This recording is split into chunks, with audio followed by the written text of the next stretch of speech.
UPCHURCH, how you doing? This is Dr. DeVar R. Pulley, and I'm giving a shout out to UPCHURCH, to Reverend Sherri James, to Reverend Sheree Thompson. I am so excited about what's coming up in January of 2022. Yes, the weekend of January the 28th, the 29th, and the 30th. That's Friday, Saturday, and Sunday. I'm coming back for our annual leadership weekend. Every year, God blesses us and manifests God's presence in a phenomenal way, and it's not going to be any different. In fact, it's going to be greater this year. So I'm inviting all the leaders. I'm calling all board members, all teachers, all leaders, those interested in being a part of the leadership team of UPCHURCH to be a part of this leadership weekend. Reserve it on your calendar. That's January the 28th, the 29th, and the 30th of 2022.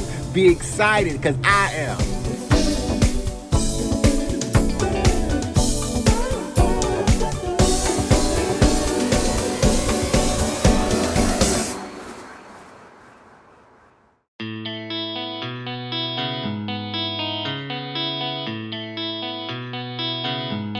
A dream is a wish.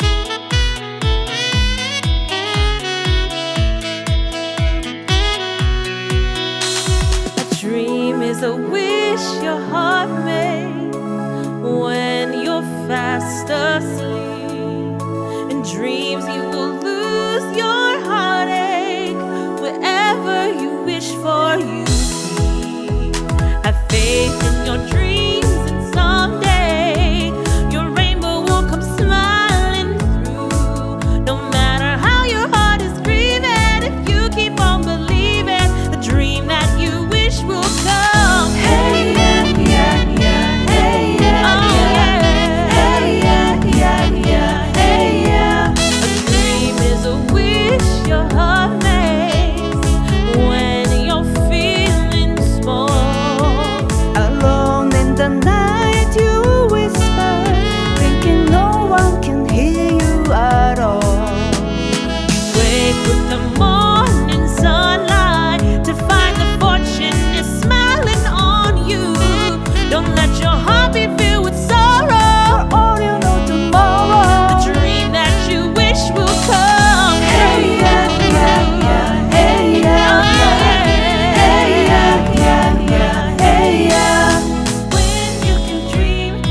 Thank you, worship team. Thank you for the gift of song.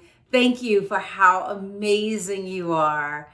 Every Sunday, you guys over-deliver and outperform yourselves from the week before. And I just give thanks for you. And I love this amazing, rich library of New Thought music that we are building out. Music videos that you can go back to over and over again. And I know that you do, because you let me know that you do. That you go back to the music and you let it feed you during the week. And I think that is absolutely wonderful. Well, I want to welcome you here. I am Reverend Sherry James, and I am delighted that you are here. And you could have been anywhere, so I respect the fact that you are spending this time with us. I'm the senior minister of this growing global community of spiritual giants. We are the living legacy of the Reverend Dr. Delarice Lett. And I am so proud to present today's service to you. Now, a couple of housekeeping things. If you are with us for the first time, would you please like, share, subscribe, tell somebody about this. If you're on YouTube, it's really simple. Hit that subscribe bell. That's it. There's a subscribe button and then there's a little bell next to it that sets you up so that every time we go live with content or put out new content, you get first information about it. So go ahead and hit that button and leave us a comment. Those comments make a difference. And as you know, those of you that comment, I'm in there responding to your comments, saying hi, answering questions, giving you an amen. Yes, yes, yes, yes. And if you are on Facebook, would you please do the same thing? Please like our page. Really simple. Like the page, and also it says join for notifications or something like that. Either way, it's like you follow the page so that you're able to get access to new content when we do that. And, with Facebook, we need a little extra love. You actually got to go look for the video for today and make sure that you comment on that video and that you share the video. Okay. Oh, we are in such a great series. I'm so thankful for this series, so thankful for the opportunity to clear our hearts and our minds. Let's take a moment to open today's service in prayer. Would you pray with me? Father, Mother God, we thank you for a powerful, powerful transformational service. We thank you for our guest minister, the pastor, Greg Stamper. We thank you for the word that you are bringing to us through him. We open our hearts, we open our minds, we open our consciousness to receive what has been prepared. We know that we are your change agents for good in the world. We know that we are more than we see between our head and our feet. We know that we are you in expression. What we ask for is a deepening of that awareness so that we may walk taller, so that we may have greater impact, so that we may be more of what we were designed to be. And always, Spirit, we hold dear in our hearts those that might be hurting, those that might be going through what feels like a suffering experience right now. We pray for their comfort and for their peace, that they may run into someone or get a piece of information or experience something that lets them know that you are biased toward their success. Thank you, God. Thank you for this divine idea called Understanding Principles. Thank you for our new building. Thank you for our new facility from which we can grow and expand and continue doing the work that you've called us to do. Thank you, God. Thank you, God. Thank you, God. In the name and in the consciousness of I am, I affirm that this prayer is so, and so it is. I shared earlier that we are the living legacy of the Reverend Dr. Delarice Lett. And when I think about that, I consider it such a privilege because ideas are passed down through time. And the idea that she shared with us, there were many sharing the idea, but she shared it with us. This idea of oneness with God, this idea of radical inclusivity as far as spirituality, as far as life is concerned. And I am so proud to lead this ministry, to share leadership with the powerful Reverend Sheree Thompson, to share leadership with our amazing board of directors. I want you to know that you are really someplace special. And I am going to be rolling out some plans that we have in the coming weeks, and I'm going to tell you about them to help you know where we are going. That this is a season where we are being planted so that we may sprout bigger than you have ever seen. And I'm excited. Can't say more than that. I got to stop right there. But I want you to know that our vision is to love every person up to their true identity and to their highest potential for the greater good of all. And we are on a mission to express God's divine love through teaching spiritual principles, worship services, fellowship activities, and community outreach. And our theme this year is Open Your Mind. That's our theme. We are stretching out of our comfort zone. We are out of our normal space. Now, that started because of the pandemic, but we chose to start the path of finding our space, and we are doing that. We're in a series right now. Now, we just came through the series, Move Into Your Promised Land, right? An adventure in faith. But where we are right now is conquering the 7 deadly sins. And we said last week that a sin is a mistaken mindset. And so we're shining light on all of the dark places in consciousness that keep us anchored to where we are. What we want to be able to do is to let go and let God. But you know what keeps us from letting go and letting God? A mindset. There's something going on up here that's interfering with the movement of the whole being.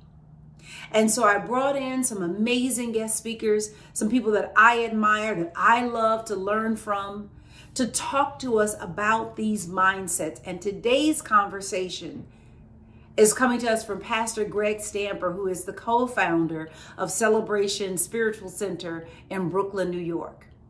And I am so excited for you to hear from him. I know you guys loved him last year when he was here as a part of Worshiping in Color. And so we had to bring him back for this series. And he'll be talking to us today about the subject of greed. Greed. It's going to be a good one. And his title is The Object of My Desire. The Object of My Desire. Before we go any further, let's take a moment to make ourselves good soil. If you remember from last week, dirt is dead. Nothing can grow in it. Soil allows life to grow, to expand, to germinate and sprout. And so what we want to be is good soil. So let's take a moment to quiet ourselves so that we may become good soil. In this very room, there is enough love. There is enough joy. There is enough peace for all of us. And so we take a moment to quiet ourselves and allow those qualities of God to flood our consciousness, to flood our awareness.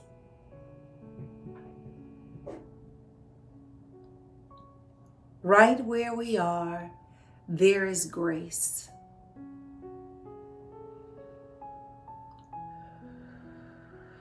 Breathe into that. Right where you sit, there is love. Feel that love flowing through you.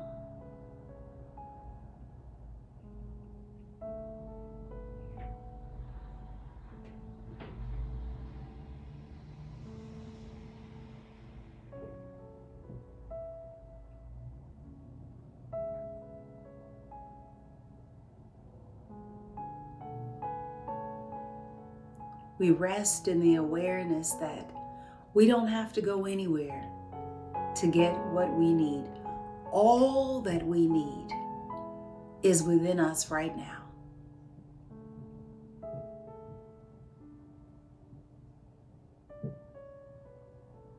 Hold the mantra, I am fully loaded.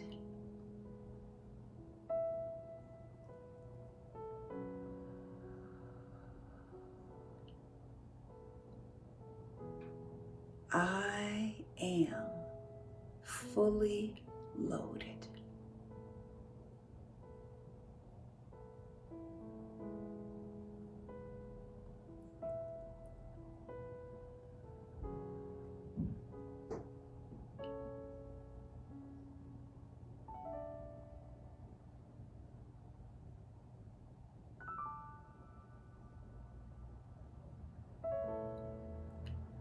Whatever I want, whatever I need is divinely provided.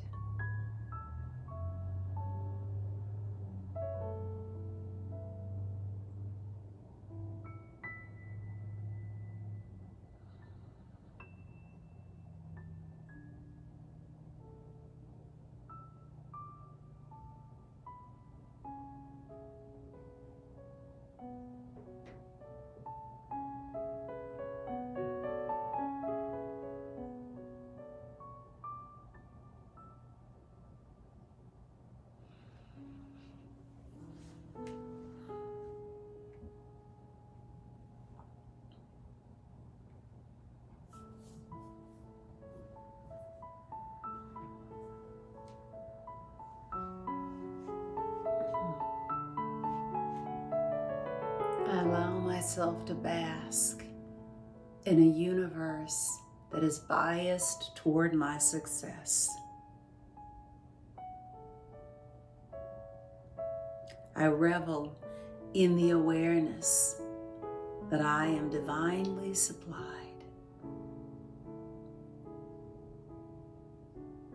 I am fully loaded.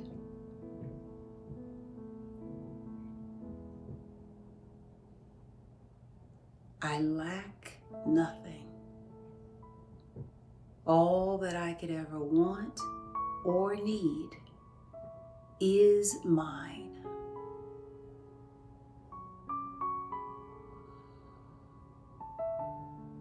This sense of havingness permeates my entire being. I arise from this moment of quiet with a new sense of who I am. I am fully loaded. When you're ready, you may open your eyes. We are now good soil. Good afternoon, church. Happy Thanksgiving. This is such a wonderful week, one of my favorite weeks. Thanksgiving, our opportunity to get our fill on love. I'm Reverend Sheree Thompson, and I am here on behalf of UPCHURCH. I'm here to say welcome to everyone. I serve at UPCHURCH as the assistant minister and the director of spiritual education. And I get the opportunity to really work with everyone on our mission, which is to love you up to your true potential. And so we have principles that we teach to help you do that.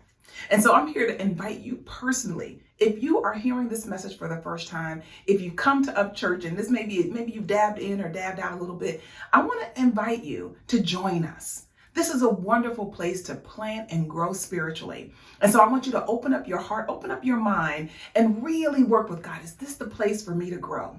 And I want you to take that first step. If you hear something, if you feel something, like I could grow here, this place could actually help me to expand who I believe I am. Take that first step and email us at upchurch@upchurch.org. Just send us an email to upchurch@upchurch.org. We would love to share this ministry with you. And I'm telling you, being a member of UPCHURCH is a beautiful relationship because we have so much to give and we have so much room for you to give. And so we have this wonderful relationship where we grow together. And I think that's the love bond of our community. So speaking of our community, I want you to know who you're worshiping with.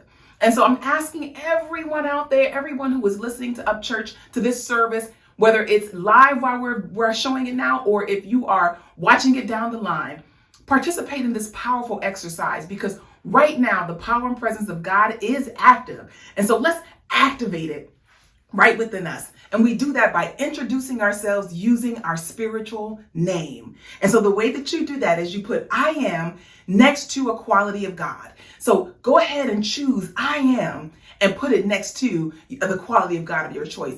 I am grateful. Tell me your spiritual name. I am grateful. Tell me your spiritual name.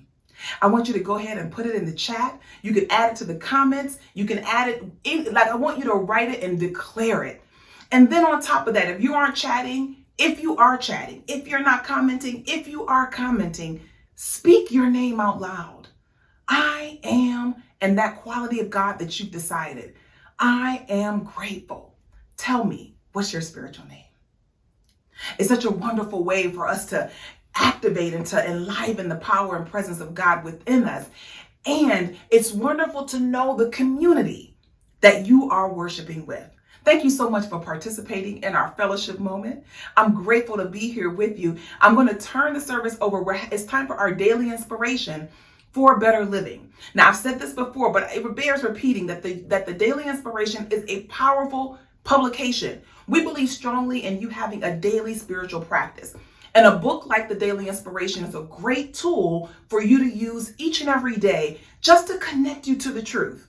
And so today we're going to hear today's inspiration just in a moment. But if you need your own daily inspiration booklet, I want you to contact us, or you can go to ufbl.org and order one for yourself. So I want to encourage you to take that step and make sure you have something to work with every day to help to fortify you, to remind you of who you really are. Let's hear the DI.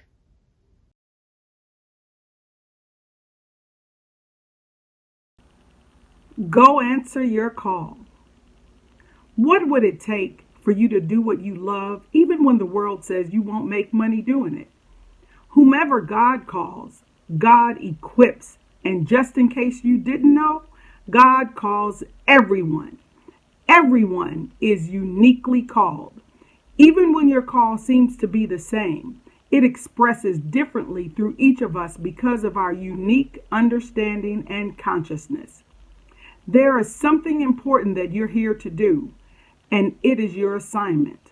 No one else can do it like you, which is why you must answer your call.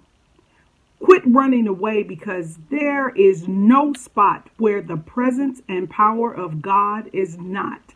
Stop wasting time. Your disobedience is costing you. Begin today to listen to where the Spirit within you is leading you. Follow Spirit so that you can heal any vocational and personal challenges. Challenges signal disobedience to Spirit's call. Stop, look within, and listen. Pray. Then answer your call. Speak, Lord, for your servant is listening. That's 1 Samuel 3:9. Go, answer your call. Thank you so much for that daily inspiration. I needed to hear that. It's now time for our affirmation of power. So this is where we speak the word of power for ourselves. Now, we've been working this month, in the month of November, and in this specific sermon series, we've been working with the idea of letting go, of release, as we look at conquering the 7 deadly sins. And so our affirmation of power is just that. It's our release of what no longer serves us and our affirmation of what is true about us. So I want you to stand up if you can. I want you to speak this out loud with some authority. Let's put some energy and some oomph into this affirmation. Let's take it together. God gave me mastery, authority, and dominion over my thoughts and feelings. I am a conqueror. So I release lusting after what cannot satisfy me and say yes to my divine assignment. I let self-discipline defeat gluttonous appetites. There is more than enough, so I am generous, not greedy. I have a renewed purpose, and I release laziness and inactivity. I am patient and slow to anger.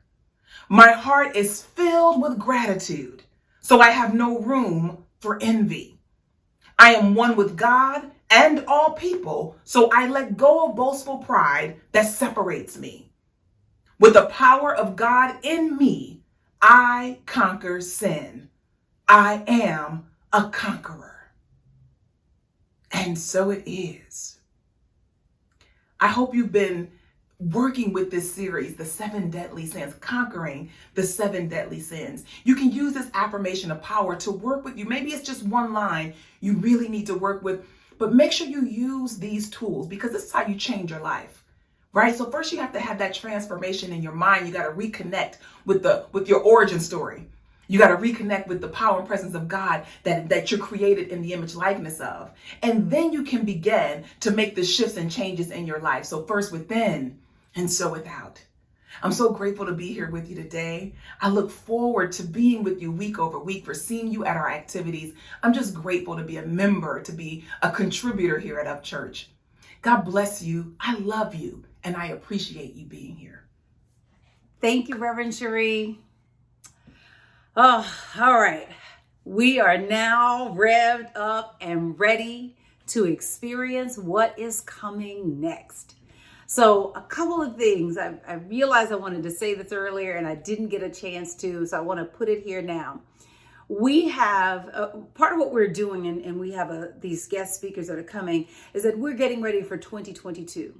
And so this space that our friends, our ministerial friends create for us allows for us to do the kind of planning that will set us up for a successful 2022. And when I tell you we've got some good stuff for you, you want to be here for 2022. You want to be here for what we've got planned for you.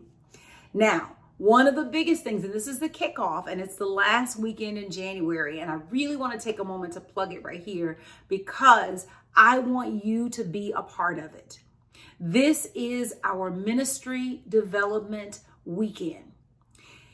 As an organization grows, it is inevitable that you hit the ceiling or you hit the upper limits of your capabilities. We have the church that matches our capabilities, mine and yours combined. We have the organization that reflects the level of our understanding. And so if we are going to go beyond where we are, if we're going to demonstrate beyond this moment, right? Beyond the challenges of this moment, then that means that we are each going to have to grow. And you know we do this through our sermon series, but I believe that it's valuable to come apart. And so the last weekend in January, the 28th, the 29th, and the 30th, we are bringing in the Bishop Reverend Dr. Darrell R. Pulley. Now, those of you that have worked with him before, you already know. So I already know you have marking your calendars and making sure that you are there. But I want to speak to the people who have never made the commitment to be a part of the Ministry Development Weekend. And I want to encourage you to be a part of this weekend. It is a transformational experience. I promise you the things that you learn don't just serve you in terms of your volunteer service with UPCHURCH. The things you learn serve you all throughout your life. It's that powerful. And so I want to encourage you to set aside that weekend. Now, in the coming weeks, we're going to be putting out RSVP forms, and I am asking for your early commitment. And if you are part of our global community, I want you to know that we have created space for you. I would love for you to make this a destination and come to LA this weekend. So that's what I'm asking. But we will also create a hybrid experience so that you are able to participate as well. So this is a whole church activity, a whole, not just one ministry, not just the board, or not just the ministers or the teachers or the prayer chaplains. This is everybody. And so mark your calendars for January 28th, 29th, and 30th. We want you to be a part of this ministry development weekend. It is how we grow. It is how we push past the upper limits of where we are. And so that's my commercial. I'm thanking you in advance for being there. When you see that RSVP list go out, please put your name on it. We need you if we're going to grow. This is not a solo operation. This is not a duo operation or a trio operation. This is a multifaceted, hundreds of people operation. And you're one of those hundreds of people. Okay. I am delighted to bring to you my brother, the pastor, Greg Stamper. I have long admired the work that they are doing in Brooklyn, New York, and in the world as well, because they're like us. They have a global growing ministry of spiritual giants. But what I appreciate about them is just the verve, the juice, the sass that comes out of Celebration Spiritual Center. Maybe that's not the best word, but I mean that in the best way. That I just appreciate the energy with which Pastor Greg and Pastor Yolanda serve their people. And many of you, I know, tune into their services online. So I had to bring him. Y'all already watching him. Y'all already love him like we do. And so I wanted him to be a part of today. And I'm so grateful that he said yes. So let me give you his formal bio. Pastor Greg Stamper is the co-founder and co-pastor of Celebration Spiritual Center in Brooklyn, New York. He is an ordained interfaith minister, fourth generation preacher, recording artist, life coach, author, and entrepreneur. Pastor Greg, also known as PG, is the creator of the 90 Days to Greatness coaching program, which is designed to support those who want to use spiritual or metaphysical principles to create and live their greatest lives without becoming a monk and retreating from daily life. As a dedicated practitioner of the transcendental meditation technique, also known as TM, Greg is a tireless advocate of this effortless practice, which not only promotes personal health and well-being, but also has the potential to cultivate global healing and world peace. PG has appeared on the Dr. Oz Show and is the 2018 New Thought Walden Award honoree for interfaith and intercultural understanding. Family, I'm going to pass it to our worship team, and then I want you to join me in the live chat in welcoming our brother, the pastor Greg Stamper from Celebration Spiritual Center in Brooklyn, New York.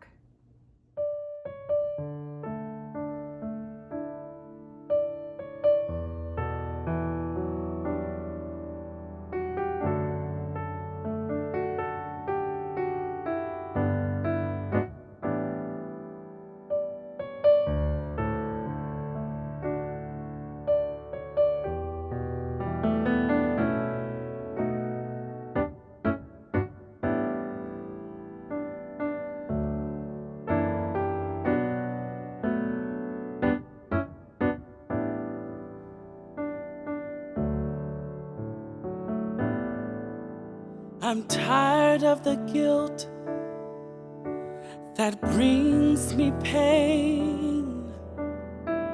Now is the time for me to let go of the shame.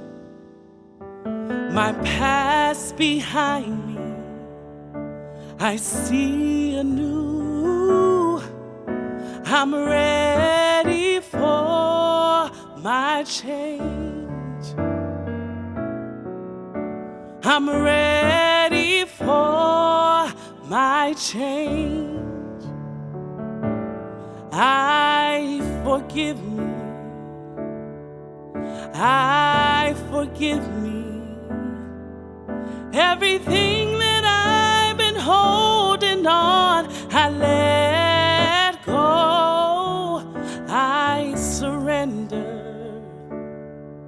I surrender. I'm ready for my change. Ooh, I'm ready for my change. I forgive them. I forgive them. Everything that I've been holding on, I let go. I surrender. I surrender. I'm ready for my change. Ooh, I'm ready for my change. I forgive me.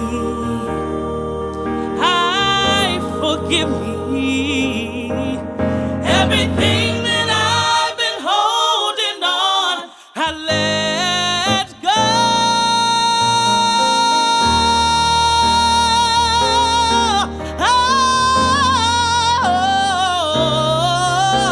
I'm ready for my change. Ooh, I'm ready for my change. Are you ready? Are you ready? I'm ready for change. Don't give up. Don't let go. I'm ready for change. Hold on. Hang on tight. Oh, I'm ready for change. Oh,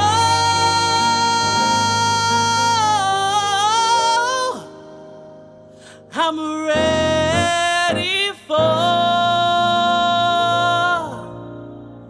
my change.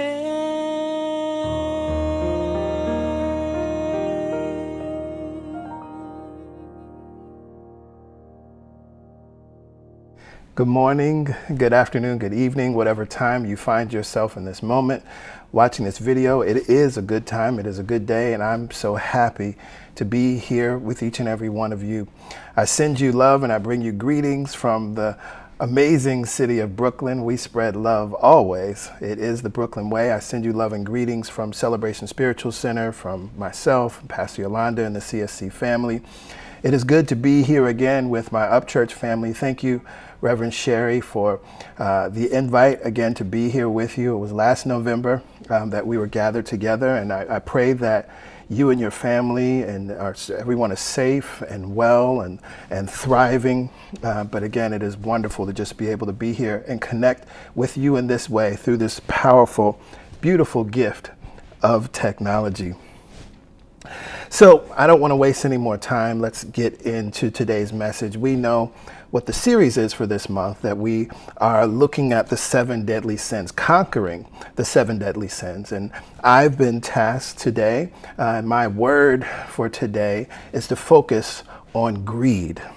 And so at the outset of this message, at the outset of this sermon, it's very critical for me to establish a few things, 2 very important things, and then we'll kind of move forward in the sermon. But I think in order to fully embrace and understand what it is that I'm sharing today, there are 2 things that we have to understand. Now, the first thing is to answer the question, what is sin? And I think it's important that we define it, that we clarify it, because even that's liberating. If you don't hear anything else that I say today, if you don't resonate with anything else that I say today, I think this alone can be liberating. Because the word, our English word, sin, is a translation of the Greek word hamartia. And what that word means is missing the mark or off the mark or wandering off the path of uprightness and honor. And actually that Greek term hamartia is used in archery. So when an archer misses the bullseye, they have committed hamartia, or they have sinned. They have literally missed the mark. Now, I think understanding sin from this proper definition is critical, because then we can understand that sin or missing the mark is not a personality trait. It's not a character trait or an identity, right? And this is important because many times this is how we look at folks who commit certain sins, right? Or we look at and treat ourselves when we commit certain sins, instead of seeing it as missing the mark, instead of seeing it as just wandering off the path, as I said, the path of uprightness and honor, or simply seeing as being off the mark. We treat ourselves and treat others as though it were a personality trait, a character trait, or even their identity. And the beautiful reason why this is important to understand, because it is not a character trait, because it is not a personality trait, because it is not any person's identity, that is why all sin or errors or missing of the mark can be corrected. As A Course in Miracles says, it can be easily corrected in the mind, because we actually know that that's where it begins. We wander off the path in our minds before we wander off the path physically through our actions. We wander off the path in our minds before we wander off the path in how we show up in the world. We wander off in our minds before we interact with our friends and family or loved ones, or before a business interaction. Yes, yes. And so I think this is an important understanding, to know that it is simply something that needs to be corrected, that we've simply wandered off the path, that we've missed the mark, which means we can get back to the path, that we can hit the mark. And that's in stark contrast, unfortunately, to the way that the 7 deadly sins are portrayed in literature, how it's portrayed in pop culture, and thus it has led society to demonize public figures, and it has led us to judge ourselves and judge one another. So that's the first thing that we need to establish here. What is sin? Sin is wandering off the path. It is being off the mark. It is missing the mark. It is a mistake that can easily be corrected. Where? In the mind. Now, the next thing that we need to establish, and this is critically important to fully embracing what I have to share today, is a spiritual principle that we need to set forth. And understanding the spiritual principle, we're also going to talk about and define greed. So now that we're clear what sin is, I'm not going to spend much time talking about sin for the remainder of this message. As you all know, and as I just shared a few minutes ago, greed, or avarice, which is the other word that we see used historically as it relates to the 7 deadly sins, or originally the 8 deadly sins. It's the word that I've been asked to teach and preach on today, but greed is not the problem. If we want to conquer this thing, if you try to conquer greed, you're not going to succeed too well, right? Greed is actually not the problem. Now, why do I say that greed is not the problem that must be corrected? Well, because what I know to be true is that if I talked about greed, and I talked about how bad greed is, and why you shouldn't practice greed, why you shouldn't be greedy, why greeting is wrong, why being greedy is problematic, I would be violating spiritual law. What do I mean? Well, I want to bring your mind to something that I'm sure many of you have seen and may even remember. The Secret, the movie The Secret, of course, is a popular movie, seen and beloved by many. And there's a moment in The Secret, a beautiful teaching moment with Bob Proctor. And it's such a brief moment that I think it kind of goes over some folks' heads. And he's talking about debt, and he's talking about getting out of debt or clearing debt. And he says this in the movie. He says, most people have a goal of getting out of debt. That'll keep you in debt forever. Whatever you're thinking about, you will attract. You say, but it's get out of debt. I don't care if it's get out of debt or get in. If you're thinking debt, you're attracting debt. Set up an automatic debt program and then start to focus on prosperity. And so here, this principle, he says that whatever you're thinking about, you will attract. We've heard it said many different ways. What you focus on expands. We've heard it said another way, looking at it a different way when we understand the law of non-resistance. What you resist persists. And so if I simply used my time with you today to talk about greed, I would just be expanding greed and we would be attracting greed. If I spent my time today talking about avarice, I would be expanding avarice, and that's what we would be attracting. If I spent my time today resisting or speaking negatively or pushing against greed and avarice as an unwanted thing, it would also persist. And so the same principle that Bob Proctor is using here to talk about debt applies here. We're not going to wrestle with greed and avarice because, as I said earlier, that's not the problem which must be corrected. And so in order to understand the problem that must be corrected so that we can indeed conquer greed and conquer avarice, we have to understand what greed is. And so when we look at the definition of greed, we look in Webster's, and we also look at its antonym, avarice, we see something very interesting. In Webster's, greed is defined as a selfish and excessive desire for more of something than is needed. Avarice is defined as excessive or insatiable desire for wealth or gain.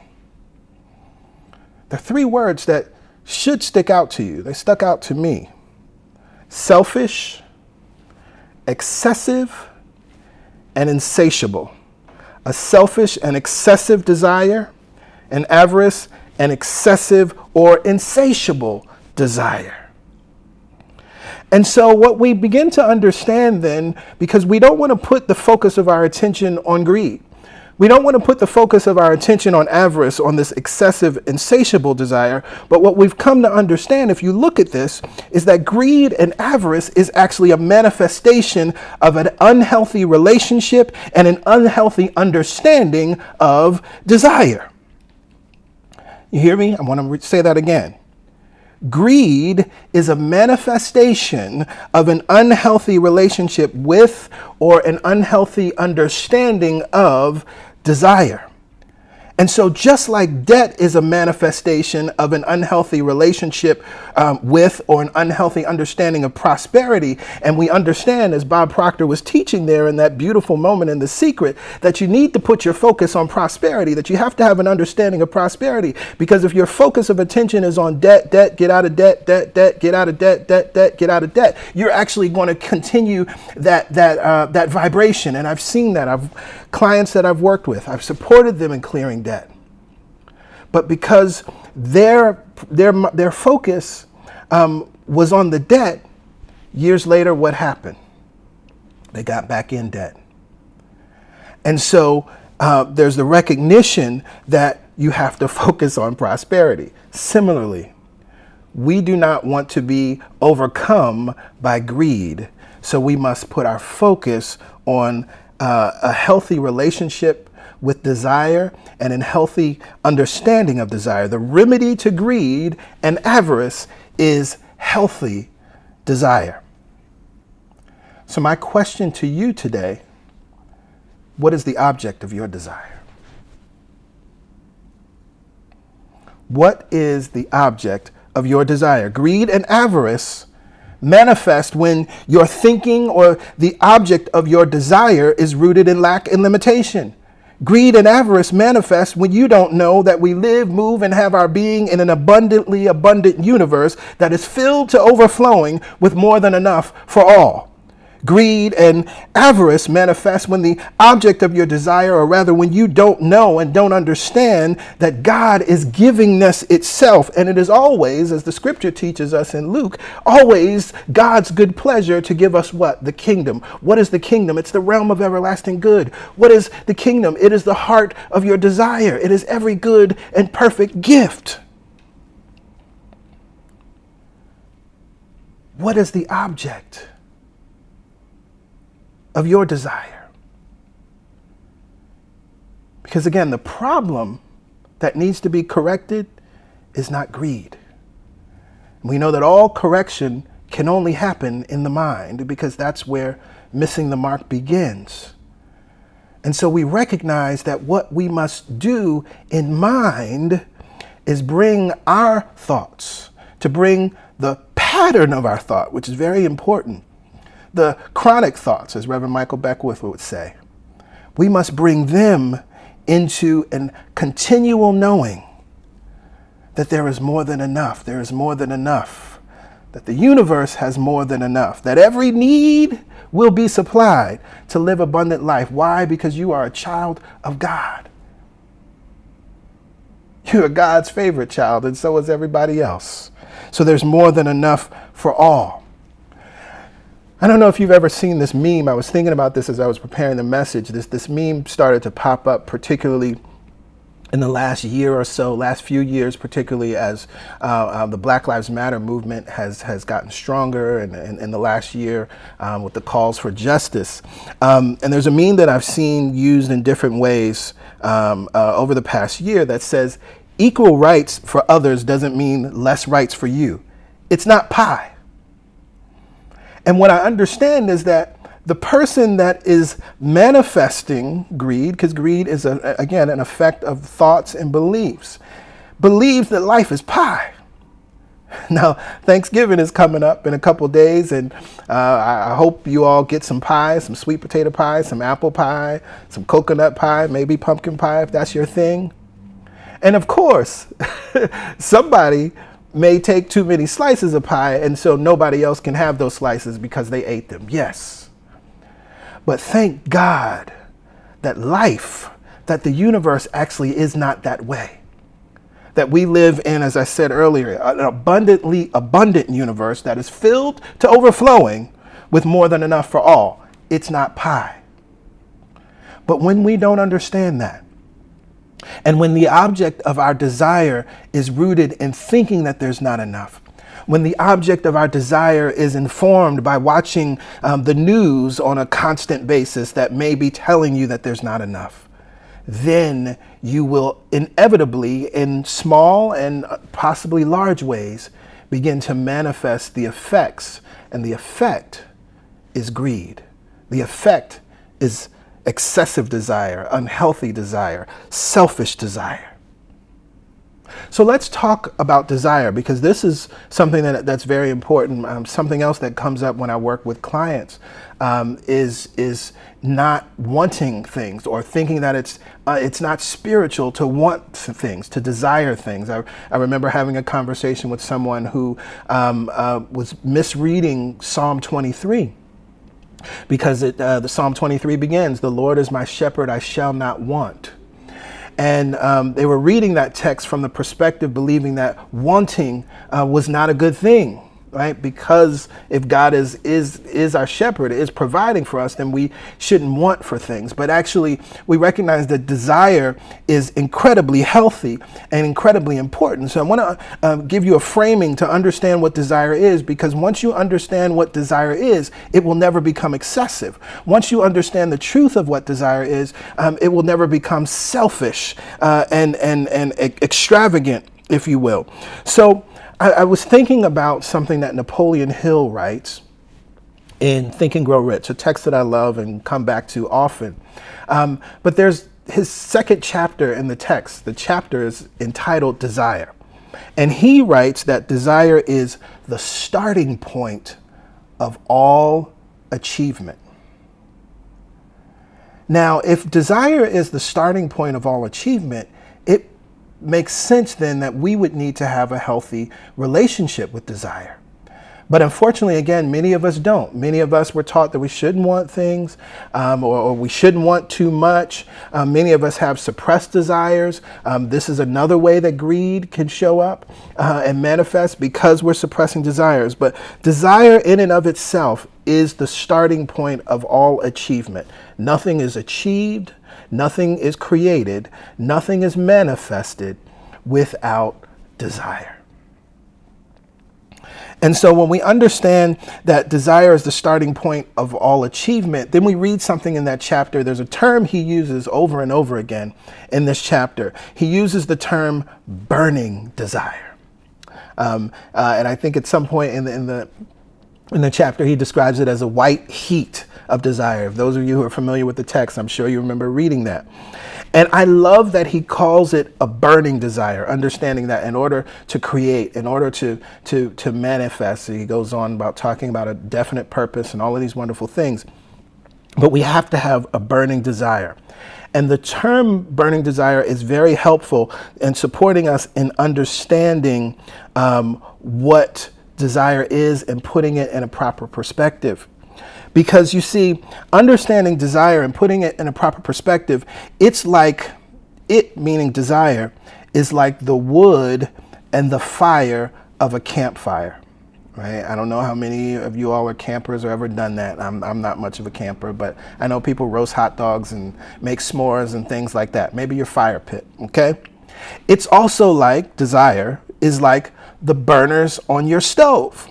And so this is why I say burning desire is a great way to look at this and help us to picture it in our minds and understand what's going on, right? Because think about it.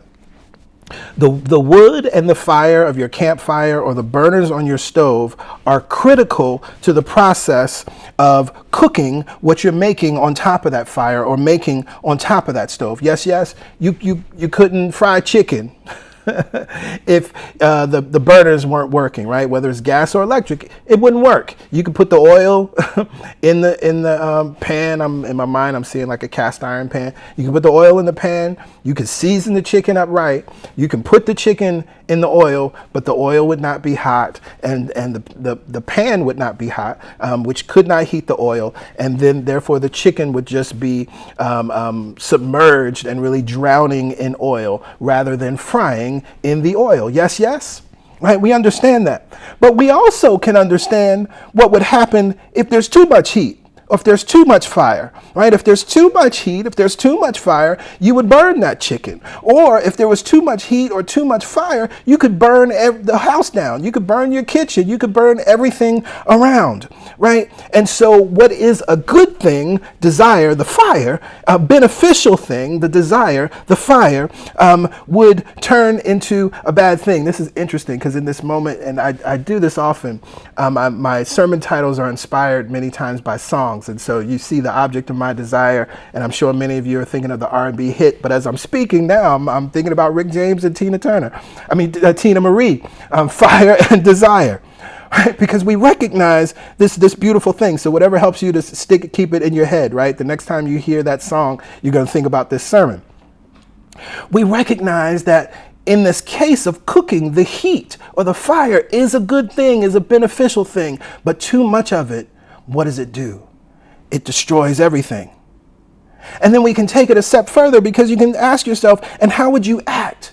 How would you respond in life if you thought there wasn't enough wood for your fire? Or if you thought there wasn't enough gas or electricity for your stove? Then you would be living in lack and limitation, and inevitably greed and avarice would manifest. Inevitably, you would move into excess. Inevitably, you would become selfish. What's the other word that's used there? And selfish, excessive, and insatiable. And so we recognize again, a healthy relationship with desire is so important. Because we recognize, just as we know that it is absolutely necessary to have wood and then to start a fire and to have that fire so that you can cook things on it.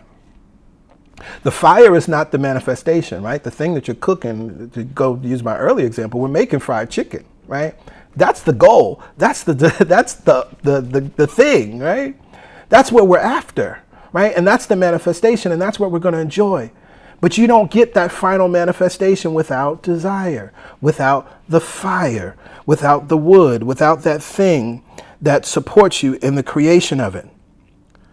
So again, I ask you, what is the object of your desire?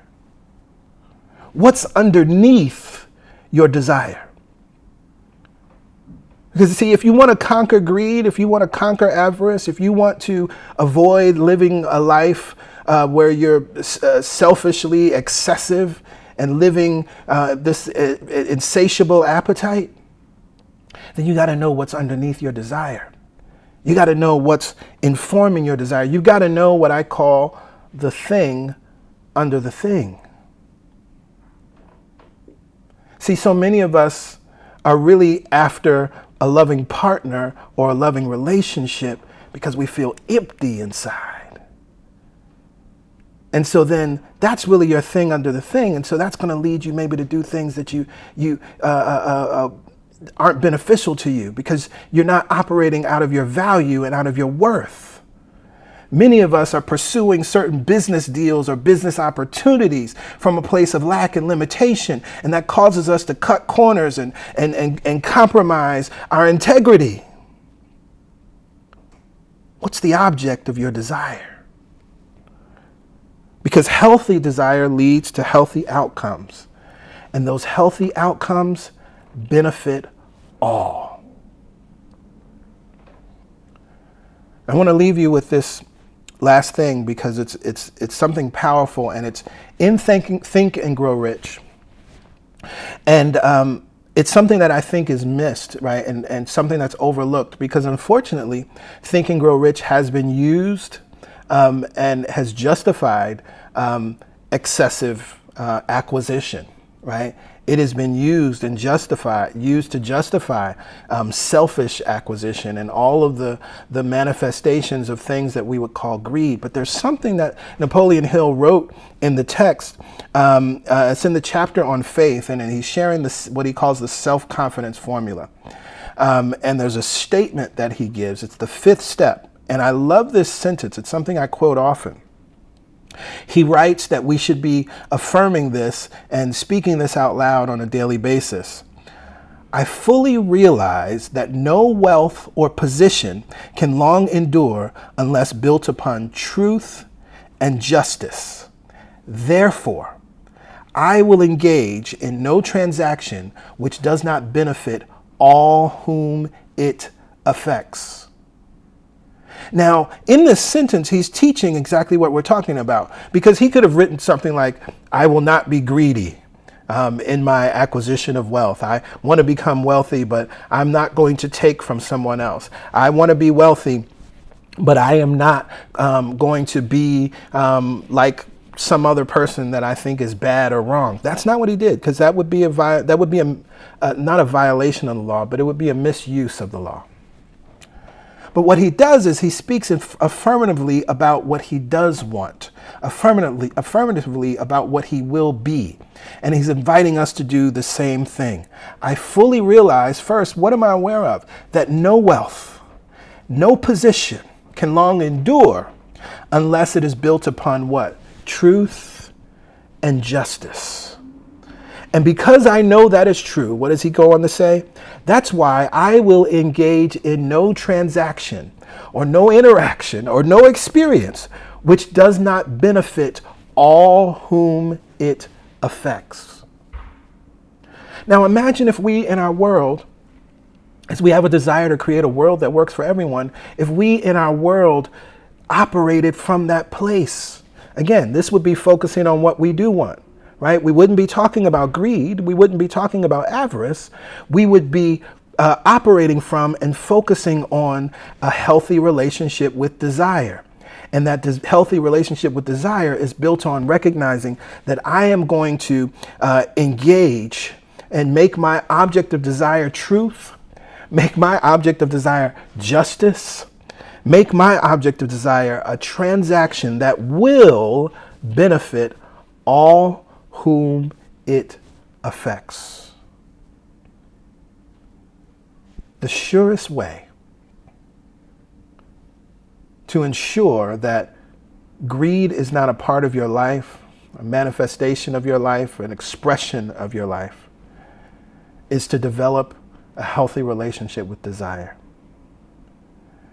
If at any point you observe yourself or observe someone else demonstrating those traits, you can look and say, wait, what is their object of desire? They're not a bad person. They're not immoral. I recognize that all sin is missing the mark, right? It's a mistake. It's wandering off the path of righteousness and honor. And so this person has wandered off the path. I have wandered off the path. And I get back on the path in my mind. That's where the correction happens. And so I ask myself, what is my object of desire? Why was I really going after this thing? Was I trying to fill a hole? Was I operating as if life is pie? It is neither of those things. It is neither of those things. And what I know to be true is that if you make this statement the truth of your life, you will not only transform your life, but you will transform everything you touch. It will turn to gold. Everywhere you go, those in your sphere of influence will benefit greatly, will prosper.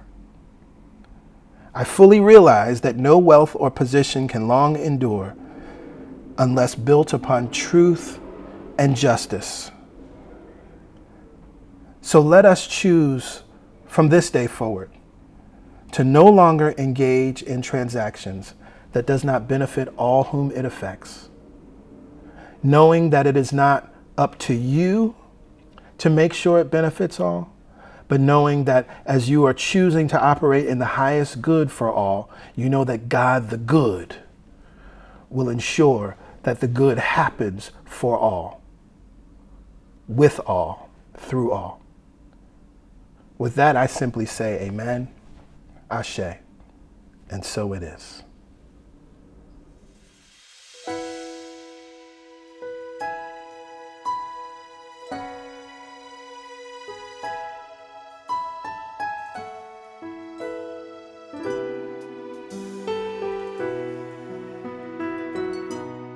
There is just one life. That life is God's life, flowing free and moving through me. That life is perfect.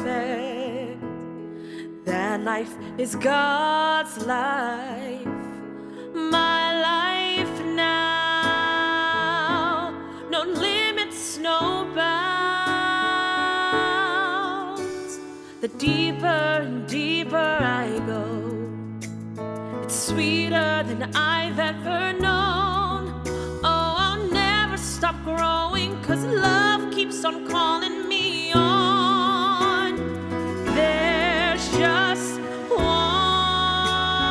life, it's God's life. Oh, it's perfect, and it's my life, just one life. It's God's life. Oh, it's perfect, and it's my life now. Love is my purpose,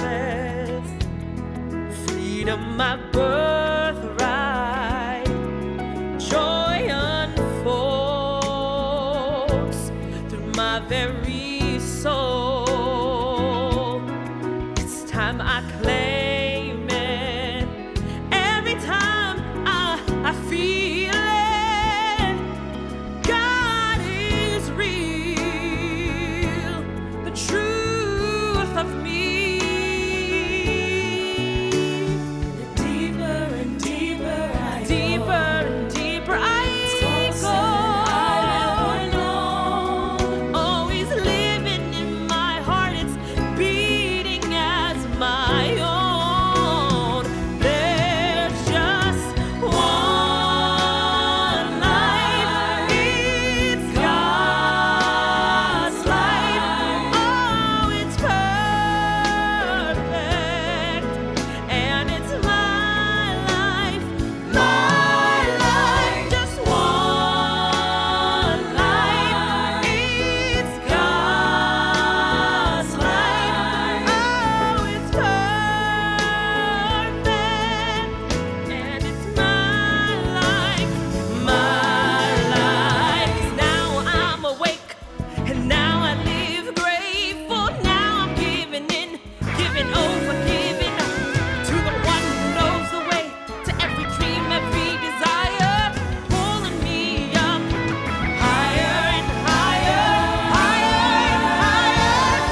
It's my life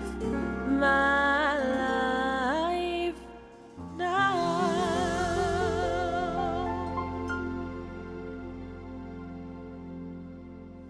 All right, family, it is time to support your spiritual center and help us take this message global.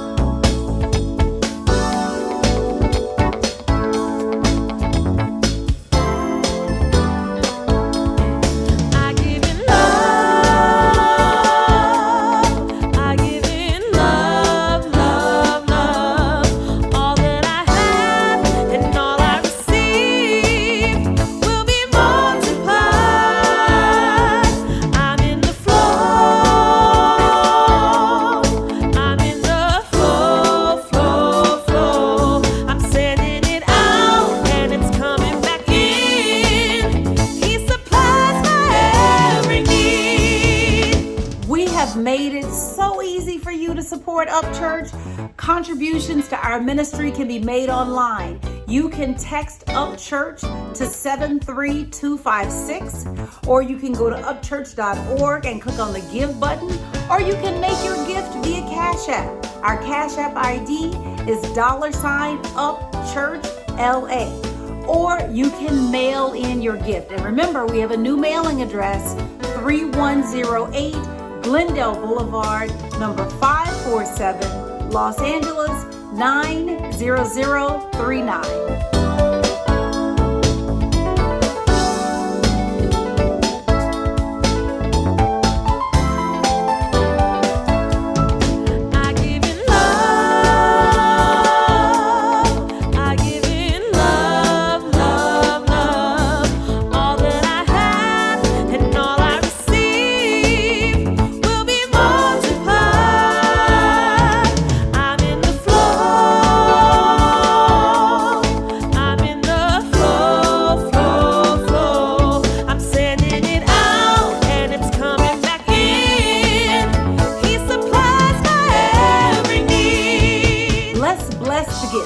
We have come to share. Would you read along with me? Divine love through me blesses and multiplies all that I have, all that I give, and all that I receive. I give in love and I trust God. All right, let's back up that blessing with a declaration. We want to send this seed out with energy, enthusiasm, and expectancy. I am in the flow. I give generously and I receive abundantly.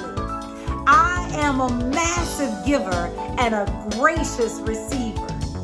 All right, family, let's have some announcements and then I'll be back to close us out.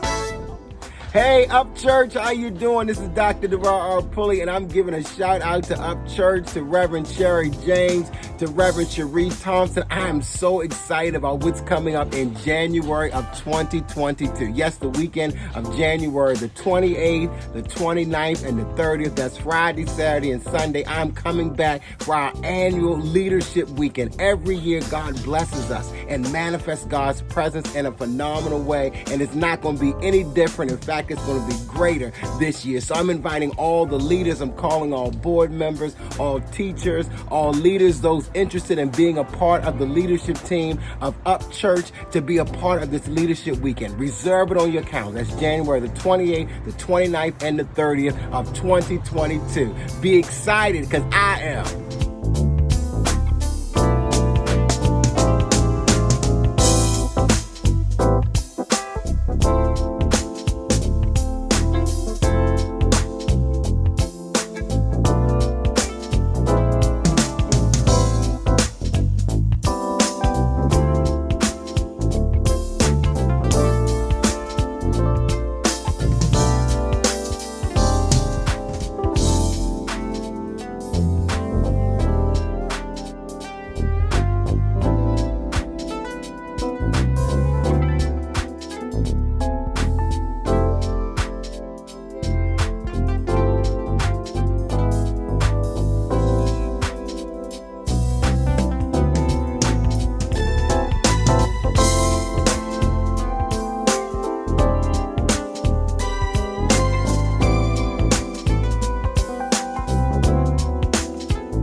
so much for being here.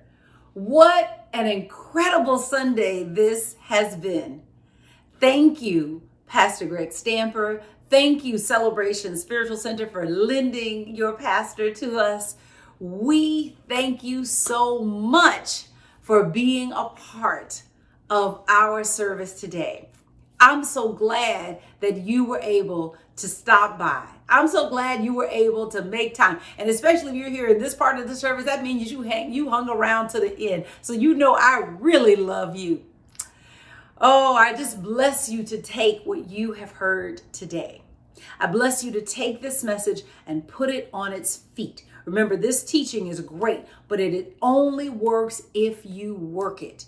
And so I challenge you to find one thing. It doesn't have to be everything you heard. Choose one or two things that you heard today that you are going to put into practice. One new thing in your experience, practice every day, will change your destiny.